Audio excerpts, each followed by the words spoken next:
Abby here, and welcome back to my channel for Tech Tuesday, or welcome if you're new. So today I'm going to be comparing the new Garmin Vivoactive 6 to the older, but still great, Garmin Vivoactive 4S. I'm going to be going over the major similarities and differences and letting you guys know whether or not I think it's worth the upgrade. But before I get started, make sure to hit that subscribe button if you're not already subscribed, so you can stay tuned to all my new videos dropping weekly and so you can help the channel grow. Alright guys, now I'm going to go into the major spec similarities between both of these smartwatches so you guys can get an idea of what they have in common. So both the Vivoactive 4S and the Vivoactive 6 can track your sleep, your steps, your calories burned. They can both track a variety of indoor and outdoor activities like running, walking, yoga, strength. They also both have built-in GPS. And they both have music downloadability and listen to it phone-free with Bluetooth headphones on the go. You can also see your smartphone notifications on here, answer text messages, and I've got unlisted a bunch more similarities on screen for you. So now I've covered the major similarities, now I'm going to go into the spec differences for you guys, because they actually do have quite a lot of differences. So I've gone ahead and listed the major spec differences on screen for you guys, things like the price, the battery life, UI, the heart rate sensor, and more. And now I'm going to go more into depth onto some of these differences. Starting off with the price.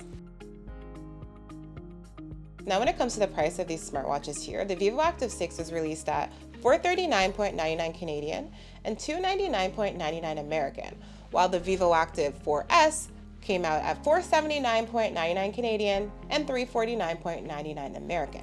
However, the Vivoactive 4S has been out for a while now and it is routinely always on sale. I've seen it on sale at least once a month, but it is getting harder to get it. Garmin has discontinued that smartwatch, but typically if you're able to find it, you can find it for a really good discount, usually over $100 off. And I've seen it in the used market a lot as well, which you can grab it for an even lower price point. Now the Vivoactive 6 is still pretty new, so you're probably not going to see it going on sale anytime soon. You're probably going to have to wait a couple months for that. We may see it go on sale in the holiday season, maybe something around Black Friday, Boxing Day, something like that. And if you guys are finding this video helpful so far, please go ahead and smash that like button for me. I'd really appreciate it. So another major difference between both these smartwatches would be the design.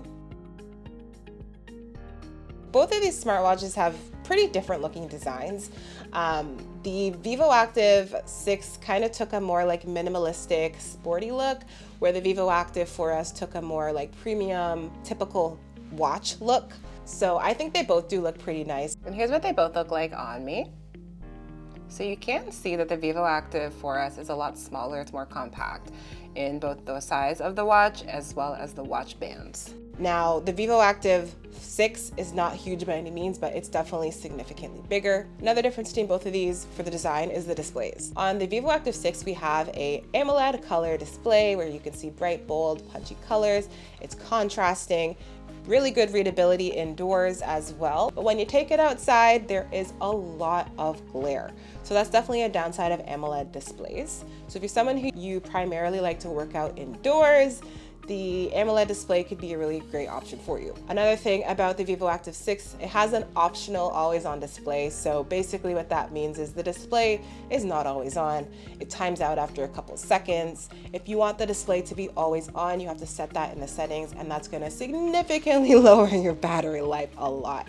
But that is an option there for those of you who do want that. Where the Vivoactive 4S has a sunlight transflective memory and pixel display. Now this is a display that is always on. You don't have to worry about, setting anything in the settings. It's always on with great battery life there. And the display here is super readable outdoors. You really don't notice any glare when you are outdoors, and it's readable indoors too, except when you're in dark lighting conditions, then you're gonna need to rely on that backlight there. Now, the display on the Vivoactive 4S is not as pretty looking as the Vivoactive 6. This is Garmin's more traditional display that doesn't look super fancy, but it gets the job done. And once again, if you're someone who you primarily like to do more outdoor activities and you want to have good readability and always on display, I think the Vivoactive 4S could be a better display option for you. So another difference between both of these smartwatches is the materials.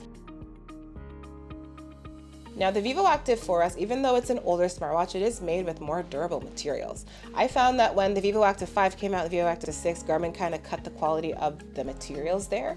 For example, the Vivoactive 4S has a stainless steel bezel and it has metal buttons and metal accents. where the Vivoactive 6 has an aluminum bezel and it has plastic buttons and accents.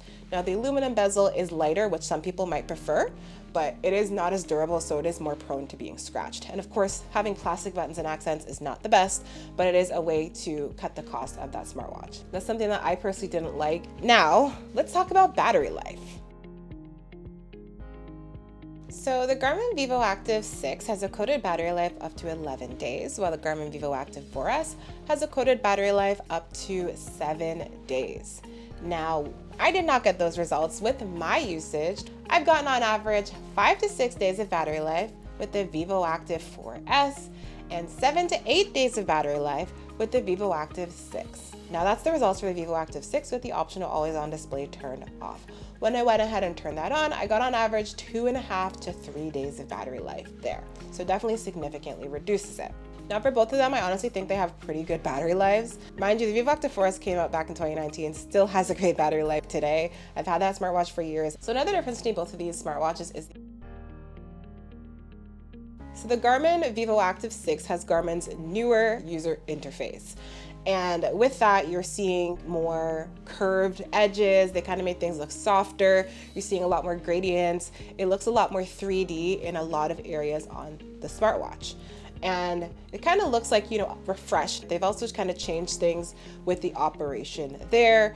One of them in particular that I don't like is that with the Vivoactive 4S, I can simply just press one button and open up my activities. But with the Vivoactive 6, you basically have to do 2 button presses or a swipe and a button press to get into your activities. So I don't like that they did make it a bit more complicated in terms of the operation, especially for doing simple things like that.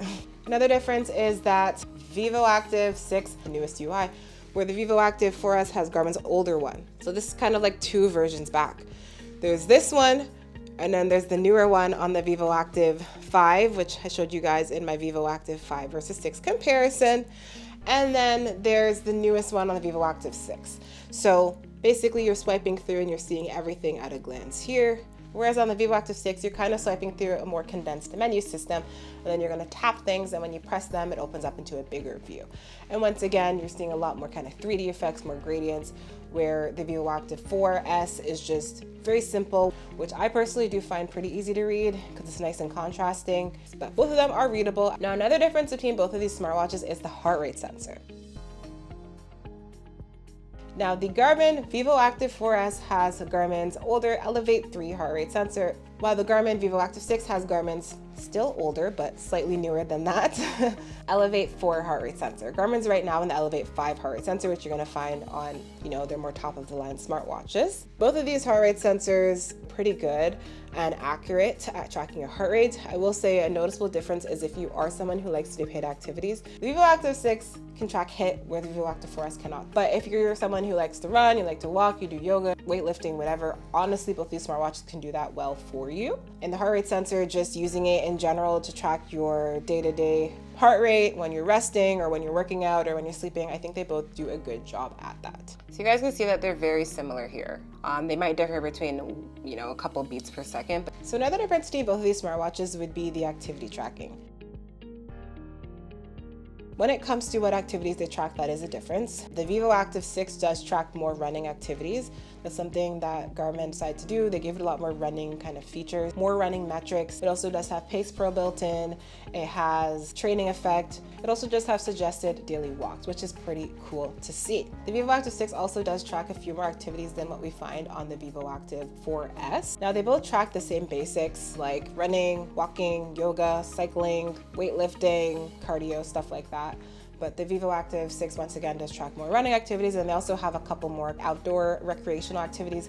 Now if you're interested in what they can track, I show the entire list of what each smartwatch can track in their individual reviews, which you can check out once again. That's linked in the description below for you. When it comes to things like my steps, tracking calories burned, intensity minutes, heart rate, breath rate, they both are very similar once again. There's not a huge difference between them. Garmin is one of those companies that they've really been leading the pack for a while, so even their older smartwatches are still pretty good and they stack up pretty well against the newer ones. All right guys, so another difference between both these smartwatches would be the sensors. Now the Vivoactive 4S has a barometric altimeter. The Vivoactive 6 does not. And that's something that I really disliked Garmin taking out of the Vivoactive line. The barometric altimeter is something that I use daily, especially for tracking my forest climb, kind of how much times you're going up and down the stairs. It's also very helpful for tracking your elevation, your altitude when you're going outside and you're doing activities, you know, like running or cycling, and you want to see the hill you just went up, the actual elevation of it. That's something that you could see live on the Vivoactive 4S, but you can't see that on the Vivoactive 6. Another difference, the Vivoactive 6 does have some additional GPS sensors built in. So they have the QZZS and they have the Beidou. So those are some GPS satellite systems. For me, I just use the basic GPS, and they both work fine for me. Another difference is that the Vivoactive 6 does have HRV status, which is your heart rate variability, where the Vivoactive 4S does not have that. Now, another difference between them is the watch faces.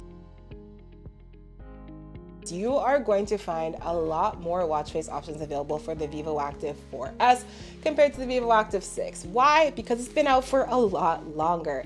There are literally at least 100 more watch face options for the Vivoactive 4S available when you're on the Garmin Connect IQ Store app. So that's something that I think is really beneficial, especially for someone who likes to switch up your watch faces quite often. Now, when it comes to the watch face options, you're definitely going to find some better looking watch faces, I think, on the Vivoactive 6. They're just watch faces that kind of pop more, but I think that the Vivoactive 4S has some really great ones too, and they have some nice analog and digital ones as well. All right, guys, so if you're asking me if it's worth the upgrade, getting the Vivoactive 6 over the Vivoactive 5, at this time, I would say yes. Now, this is a kind of conditional yes. It really depends on the features that you need. I do think that the Vivoactive 6 does have a lot of new additions that could warrant an upgrade. If you're someone who you really want to have HRV status, you want to have an AMOLED display, it does have longer battery life as well, which I think could be beneficial to a lot of people out there. You want to have a lot of running features and just workouts, that kind of stuff, then I would say, yeah, it could be worth the upgrade for you. If you're someone who you really don't care about those things, if you're someone you prefer a memory and pixel display, you prefer an always on display, you prefer having the barometric altimeter there so you can get your altitude data, your floors climbed, and you prefer having a smartwatch that's more compact and durable, then I don't think it's worth the upgrade. Now, if you're asking me which smartwatch I prefer, I would actually go with the Garmin Vivoactive 4S. So I know it's going to be an unpopular opinion, guys. This smartwatch is older and it doesn't have HRV status, doesn't have the newest features available. But for me, honestly, it gets the job done. I think personally it looks better. I like that it's more compact. I love the color options it comes in. I like that it has a barometric altimeter built in. I like that it's holding up, it's durable. I've had this smartwatch for years and years, and honestly, it still looks so good. I like this smartwatch so much that I bought another one. I had this in the pink and I bought it in the white. So all right, guys, if you're looking to pick up either of these smartwatches today, I've gone ahead and left a link down in the description for you to use. And if there's anything I missed that you want to know, go ahead and drop that in the comments below. I do read all the comments and I'll definitely get back to you. And that's all I have for today. Thanks for watching, and make sure to like, comment, and subscribe. Bye.